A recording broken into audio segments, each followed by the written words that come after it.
Hi, I'm Ben Edlund. I'm the creator of The Tick, and this is episode 2, Arthur Interrupted, of the live-action series. This is a fairly ambitious, kind of unprecedented television series that had a short run on Fox. I'm also the creator of the characters of The Tick and Arthur, starting with a comic book and doing a cartoon after that. This is episode 2, by our counting, Arthur Interrupted.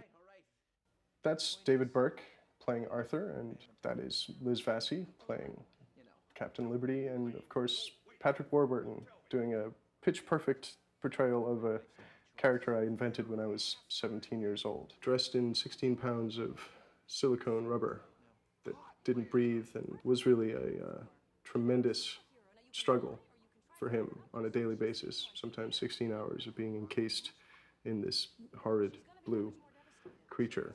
Took KY jelly to get him in and get him out, and remote control antenna, which really were an incredible breakthrough for bringing this character to the live action screen. It was crucial. We didn't even know if we were going to be able to accomplish that, actually. Come out, Arthur. Look at them go. Oh, so expressive. They really helped make him into something, make him into a believable creature, as believable as anything can be on this show.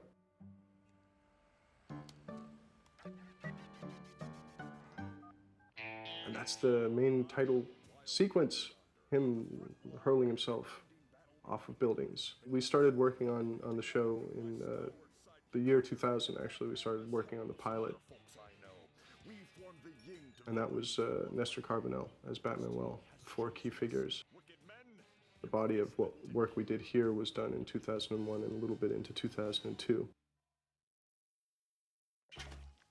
Here we have the Tick battling a toilet. This worked out quite well in the show. It was an extended sequence in one of the scripts. I was really fond of the whole idea of the Tick dealing with inanimate objects as if they were just other friends he might encounter during the course of a day. In this case, not really a friend, because they're having a clear conflict, toilet constantly backing up and running. And in this, which this particular episode is kind of about Arthur coming out of the superhero closet to his family, and also just kind of different points of view on what is insane and what is sane.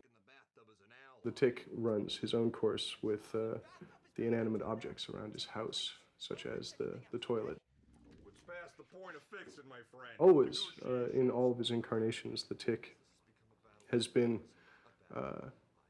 had a very loose grasp of reality, which kind of has helped him because he exists in a world, in fact, that has a fairly loose grasp on reality. Mother, I'm sure this is it. I called today and I double-checked the address. Here we have Arthur's family coming in to the Lonely Panda, which was in other incarnations. Well, in the cartoon, there was a diner that they frequented, the main characters of the show, and in here, we decided to bring a little bit of exotic flair and make it a rundown Chinese restaurant. Oh my. That's a character called the Cape. He was in a number of the early episodes. Good fellow, wonderful face. Delivered dialogue with such dramatic pause that we were often unable to write speeches for him. But he was a great sort of peripheral character. Oh, and Tick, remember that talk we had about how you yell all the time? I do indeed. Yeah. So Tick and Arthur are just pretty much preparing to drop a bombshell on Arthur's parents. And of course, parallels to the idea of telling your parents that you're gay or Republican can't be ignored. The subject. I like this story quite a bit because it's one of the ones that kind of gripped the premise in both fists and kind of really dealt with the relationship between Tick and Arthur and the relationship of superheroes to their families or to the outside world. Yes, Dad, I felt it was time for me to... There's a caring moment, a moment of sharing and candor on the part of David Burke, who always did these kind of, and lunacy on the part of Patrick Warburton. But David was really good at kind of nailing reality, like a real person in all of these ridiculous situations, which really helped as a foil to the Tick, to Patrick, who by nature was over the top at all times. Insane. Mom? Waitress, Another one, please. The idea of the Tick and Arthur having to deal with essentially normal people, like Arthur's mom and Arthur's sister. To me, that's one of the sort of the really interesting and some of the funniest material comes from this like collision between, you know, the nutballs and conventional human beings. With the womb that spilled Arthur into the world. Patrick was always great at kind of maintaining kind of complete confidence in whatever he was saying, and most of what he was forced to say on the show was, at the very least, absurd. So, Todd, Arthur tells me you're rather controlling. Arthur? Kids? Everybody, let's drink to Arthur. The definition of superhero, to me, or at least as defined in the world of the Tick, is ineffective. Look at that face. My God, he's fantastic. Oh, I couldn't if I tried, sis. Arthur and I are as one. A four-legged, two-headed engine of rightness with nowhere to go but up. We're making gravy without... I liked this, where they had worked out a series of hand signals and codes to try and maintain some form of normalcy. I thought that that was well edited, and both Arthur and the Tick, David and Patrick, handled that really well. To see the tiny fella who left this behind. There's such understatement involved in what David's doing in this show, as much as both these characters are kind of giant, naive, simple characters. It brings a lot of kind of credibility, I think, to these roles. Mother? Can you get up? Not going so well here at the family lunch. Come on, Dad. Arthur, you are gonna have to grow up. You can't keep running away. Very clearly, they're not prepared to accept Arthur as who he is, and here he's in full flower at that moment. That worked out really well, too. The wings were actually designed so they could unfold, which I was amazed by.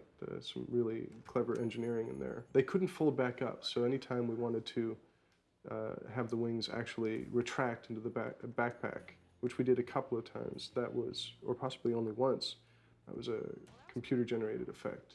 You okay, Arthur? Excuse me, perhaps the moment is inopportune, but I must say I find your sister strangely compelling. Do you think And there's Nestor. Everything we put in his mouth was turned into something funny. We don't know how he did it, because we only wrote the occasional intentionally funny line for Batman well. I mean, we were always trying, but he was just so perfect. We return now to the Tick's battle with an inanimate object. Although you can kind of think of a toilet as animate. It's full of moving parts, and it does occasionally sound like it's talking. I think so, anyway. No choice but to resort to chemical warfare. This runner actually expanded far past what appears in the show to a certain point where he was trapped in his bathroom. This was in one script version. He was trapped in his bathroom, and the toilet had begun an argument with the bathtub, and he was in fact being excluded from the voices in his own head. Actually, they got to a point where they were arguing whether or not there were Chinese people in the Bible, which I always wanted to see that hit the air. But actually, Fox, for some reason, decided they didn't, it's a subjective issue, but they didn't like the idea of talking toilets that much. To me, I think that's a cornerstone of comedy, talking toilets. Dick, I have to go out. It's really important. I have to go alone. Arthur's going to go off to try and sort of do damage control on the disaster that took place earlier in the afternoon. He's going to meet his parents at a hotel, or his mother and sister. We've used this joke more than once, actually, in the series, which is trying to leave the Tick at the apartment. There's certainly a loyal, almost golden retriever quality to the Tick, and the idea of having a 400-pound blue man that you have to almost lock the door on to keep him from following you, we found funny. This was actually, this moment, I thought kind of cool. Pretty creepy for the Tick. Arthur. Jeez. That shot, that silhouette of Beth Howland. Mom? I'm here, son. What's And going then, on? of course, Perhaps? we come to find that Dave Foley is in the episode, which was quite a coup. Mom, who's We were this? all extremely pleased. I'm a very big Kids in the Hall fan. Sister called me because of their deep There's something just naturally funny about Dave Foley. Serious? You'll notice he has a cast on his arm, and that is not something we put on him. He actually showed up for shooting with a broken I guess a broken wrist, possibly a broken hand, something, you know. He's actually a furious, tempestuous, drunken man most of the time. That's not true. He's not. But somehow along the way he had broken his hand. Magazines to get your jollies. But soon And we just felt like, actually, that's pretty cool, because in this he plays somebody who deprograms deluded superhero wannabes. You can figure that an occupation like that would incorporate quite a bit of wrestling, actually, and cattle prodding and you know, pushing men in leotards into solitary confinement, something that actually takes place towards the end of this episode. I'm leaving. But yeah, he's so funny. There's a shot here, it's coming up, where he makes just one little expression that to me is cool. Where we please. That is such a good sort of, it looks either like he's, you know, filling a pair of Depends or having the best hug of his life. This was a cause for some concern. That red dart that fires from the gun, seen head on, looked for everyone, to many people, as if he had actually been shot and that was a blossom of blood pouring out of his belly. But it never bothered me. I don't know, it seemed to, it became an issue. We almost went so far as to have to use Paintbox, which it's a sort of post CGI thing to kind of color the fronds of that dart a different color. Here, again, look at that. That's a nice shot, actually. What a strange toilet. That's a platform toilet. They're very big in discos. You can see that, like, it's got about 9 inches of green. Giving Patrick the opportunity to talk to objects was a real goldmine, because anything he's looking at when he's in this suit and sort of acting as the Tick, he takes so seriously. The pathos of a man who doesn't know that a toilet doesn't think. Oh, and that's Arthur made out of fried eggs and bacon, which is a really beautiful visual idea. I think Chris McCulloch came up with that one of the guys that I brought over from the cartoon. Arthur, you were always #1 in my book. This is fairly early in the development of Batmanuel and Captain Liberty, which we intentionally tried to keep some distance between them, you know, make them slightly more sane, somewhat disparaging of the Tick and Arthur in a lot of the episodes, because they're like real friends. I really like how that white-haired gentleman deeply considers the possibility that he's seen that fried egg man. Everybody take your seats. Take your seats. And here we are at the Institute. Now, you can see them in the sort of periphery of how this was cut together. We had a lot of very weird-looking people, all, you know, fine, fully formed humans in their own right, but really interesting faces that kind of populated this insane asylum. Many of which we were asked to cut because actually, in its raw form, this episode was an interesting animal. It was strangely, or maybe deeply sad. Just this whole vision that we captured of the insane asylum was really, you know, it was strongly One Flew Over a Cuckoo's Nest influenced, and had some of that grim bleakness, and it still does have a little bit of it, but in its raw form, as I said, I don't know what you'd call it. It was certainly comedic, but it also had a lot of sort of disturbing moments, quiet, disturbing moments. The Tick functions for Arthur in a kind of Don Quixote way. He's fearless and unafraid to dream, and Arthur's dream is to be a superhero. One of the subtext kind of ideas that we had in the show was that maybe the Tick doesn't exist. Maybe the Tick was simply a figment of Arthur's imagination.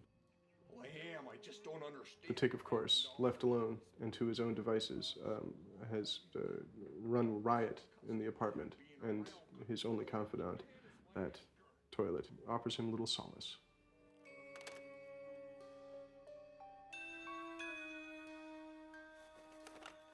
Fondue. At first, I was not so down with this humorous run of Fondue for You and Fondue for Me, but I have to say, Nestor again, sort of elevates or certainly finds the way to capture the material that he's given and actually make it funny under almost any circumstance.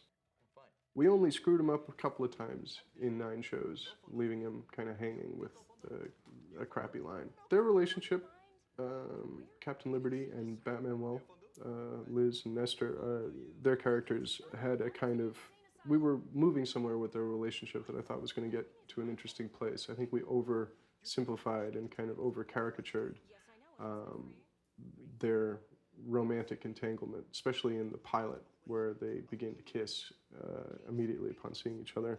Something about that was a little too, I don't know, simplistic for my taste. A simple no would suffice. But that's the interesting thing about making a show that is as expensive and as sort of weirdly ambitious as this one was. It puts you in a position where you have to deal with a kind of committee creation process, and a lot of things that come into it are one has to adapt to, or one can never adapt to, but they'll still be there. And I think that in part explains, if you noticed, there's a kind of tonal inconsistency to this first 9 episodes, or the only 9 episodes of this primetime series. If we had been given more time, if we had been able to get through a full season, I think we would have been able to iron out the places that felt rough and the places where these characters were more than one character kind of competing for the same suit. For example, the Tick himself, as we moved forward, he began to depend more and more on stupidity instead of insanity. Something that in his voice, you know, his naive qualities sort of started to take over to the detriment of some of the other things that he has been capable of. People who think that putting on tights or a mask and a cape and trying to save people is an act of madness. Patrick was able to sell so much of it that I actually don't feel like it was something we couldn't have just sort of slowly molded into a slightly more sophisticated take on this bizarre creature. Normal? Egads. I think everyone has some access to a neurotic, self-esteem challenged person waiting to become something, and I think that's Arthur, and it's probably in a lot of ways any one of us. He's kind of a type, and Batman functions as a type, you know, and the Tick actually functions as a type. I'm sorry, ladies. Visiting hours are over for this. We're going to spring Arthur. So this episode is proceeded with alacrity. These things go fast. There's only 22 minutes of them, I suppose. Batman, Nestor again kind of handling this role of completely confident jerk in a really likable way, in my opinion. That guy, when he comes hurtling against the door, an off-screen blow from Captain Liberty, that's one of the most violent dispatches of a person in the series, I think. He really threw himself into his work on that day. And you can see, yes, over to the edges of each screen, you can see some pretty screwed up looking folks. And I like that old guy in the background there who appears to be dealing with imaginary wallpaper. I think one of the things that was interesting to me was kind of how crazy we could get on primetime. We were trying to figure out how much spice to put in there, like how much sex and darkness. Here we did our best to try and bring this callback of the talking toilet and make it seem as though Arthur was sort of finally seeing a window into how crazy the Tick was, or perhaps becoming as crazy as the Tick. And certainly it's just the Tick calling for him. Arthur! That's a pretty good door pull. Not all of our effects, given our compressed schedule and kind of limited budget, came off as well as we wanted them to do. That's a fairly simple one. Oddly enough, in the course of the whole series, there are very few moments where the Tick actually expresses his tremendous strength. I wish there were more, in fact, and that door is just one of them.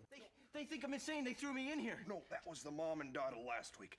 The mom and daughter. Here, of course, he just ripped a door off its hinges, and you'll see in a moment he is supposed to tear Arthur out of this suit. Us, Arthur, but we just have to accept them for what they are. Now, your mother wants. This was probably shot at about 2 in the morning. Every day we shot went over, but look at the difficulty with which a man who can tear a steel door off its hinges, you know, he kind of tears it off there, but that is not the sweeping, powerful gesture of a man who can lift a truck. But I have to do one more thing. All right. How you doing? I love that, the way that Patrick says, "How you doing?" And here we have Dave Foley in his, you know, touchingly disturbed portrayal of a deeply latent superhuman. I like that. That was one of his little flourishes, pulling a transparent wing over his junk. Superhero deprogramming center has been closed down by the authorities. And the denouement. Is there any other kind? Actually, this would be an epilogue. Arthur, I made a mistake committing you to that institution. We were planning on bringing back the sister and the mother for a couple of other things. I always wanted to do a cookout episode. I thought that would be pretty good. Have the tick throw a child so far up into the air in a spirit of buoyant, kind of avuncular fun that he gets kind of caught up in the telephone wires. And I like this. This is very typical of where we wanted to go. Look at Patrick's face there. Oh, the sweetness. But the idea of creating a family moment by grabbing the skulls of the ones you love most and slamming them together, basically, in a forced hug. That's very much kind of an expression of where we wanted to go with kind of everything that happened to and around the tick. He always brought love, but he brought it with a hammer. Normalcy brought to superheroes is really kind of the secret of the humor. There's a face he makes at the end of this that is fantastic. Here it comes. In the hindquarters of evil. That's a wonderful way to use the muscles that the universe or God or somebody put into your face. I was really pleased with how that episode worked out. In all of these, we'll find that, you know, not everything works out perfectly, of course, but there was a tone we were working on that was heading in a direction I think we all agree had something going for it. The tone we were going for was kind of cartoon-like, that you were allowed to do things that kind of approached creepy familiarity. I couldn't even describe it. I think if I could describe the tone, we would have achieved it. Well, thanks for watching. This has been Ben Edlund, watching with you, episode 2, Arthur Interrupted, of The Tick. Hope you enjoyed it.